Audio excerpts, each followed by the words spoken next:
As we all know, the prices of everything have risen. So here's 5 ways that you can beat inflation. Hey guys, T2 out here. Welcome back to the Time Preparedness channel. A couple weeks ago, I'd put out a video on hyperinflation and if we would see it in America. Short, sweet, simple answer was no, I don't think we will see a hyperinflation scenario here in America. However, we are seeing high inflation rates. So while I don't think we will see a 1,000, 2,000, 5,000% inflation increase, I do see our inflation rate going up. So for today's video, we are discussing 5 ways that you can beat inflation. As we all know, our money is worth less than it was last year, the year before. I don't think it will ever become worthless, but it has become worth less. So let's get into this video with number 5. One way to beat inflation is by buying in bulk, is by shopping around, and by shopping sales. So as we all know, the prices of everything have gone up.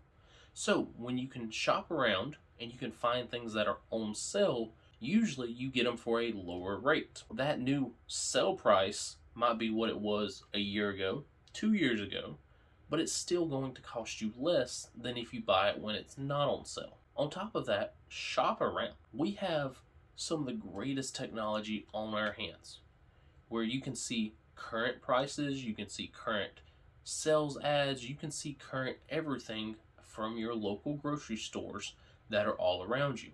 Make sure you shop around. Make sure you look to see if that is the best price. There's no point in buying something, going to the next store and seeing it for 50 cents cheaper, or $1 cheaper, or $3 cheaper. On top of that, you could also buy in bulk. When you buy in bulk, normally it is cheaper than if you buy it individually. It is either a cheaper price per unit, or you're getting more of the same item at that price. So for example, the Knorr rice sides used to be $1 per pack. Well, you can go down to Walmart and pick up 8 for $8. Or you could go down to Sam's Club and pick up 10 for $8. It's the same price as 8 singles, but you're getting 10 of them. So you are saving money because you're getting more for the same price. Now again, I know that shopping big warehouse stores is not for everybody. Yes, they do cost money. I think I pay about $40 a year to shop at Sam's Club. And I understand not everyone has the room or the money to go and buy 8 rice packs at a time or 8 cans of chicken at a time. But go in with a buddy. Go in with a friend. I know at my store I can get 10 pounds of hamburger meat for like $2.99, maybe $3 a pound. Well, if I go in with my buddy and we split that, that's 5 pounds a piece. And it's still cheaper than our local grocery store.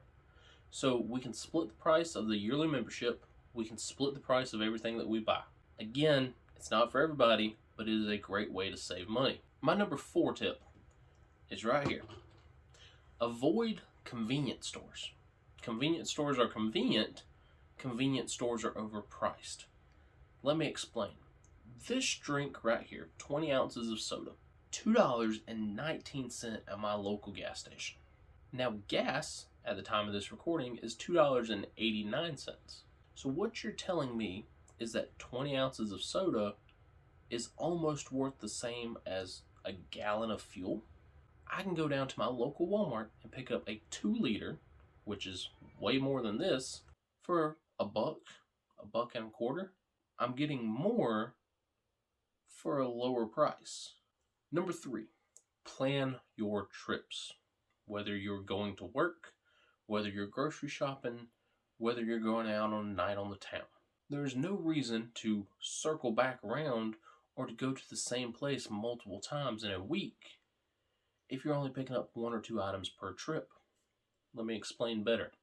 We live 7 miles from the grocery store. My wife used to drive a vehicle that got 15 miles to the gallon. So therefore, running up to the grocery store and back would cost us a single gallon of fuel. My wife's kind of forgetful, and she would do that trip multiple times throughout a week. Now, if she did that 4 times a week, that is 4 extra gallons of gas that I'm putting in her vehicle. She stopped doing it when gas got $3 a gallon, because that was costing me a ton of money. You already passed it on your way. There's no point in coming home just to turn around and leave again. Plan your grocery shopping trips as well. Have a list. Stick to that list. Nowadays, there is a bunch of grocery stores that do online pickup. Go ahead and get what you want, submit it to them, pull up, they throw it in the back of the car, you're on your way. Instead of walking up and down the aisles and going, ooh, I want this, ooh, I want that. Impulsive buying costs you money. Also, you could plan your meals.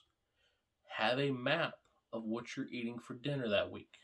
Make one grocery store run, pick up everything you need, come back home.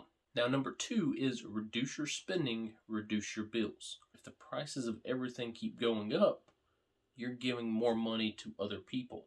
You're keeping less money in your own pocket. Let's talk about TV for a minute. Last time I had a large provider on my TV, it was like $200 a month. I no longer pay $200 a month because I couldn't afford it. But instead, I pay $35, $40, get the same channels that I would usually watch. So, reduce the bills. I save $150 a month. When I first got my internet for this house, it was almost $65 a month.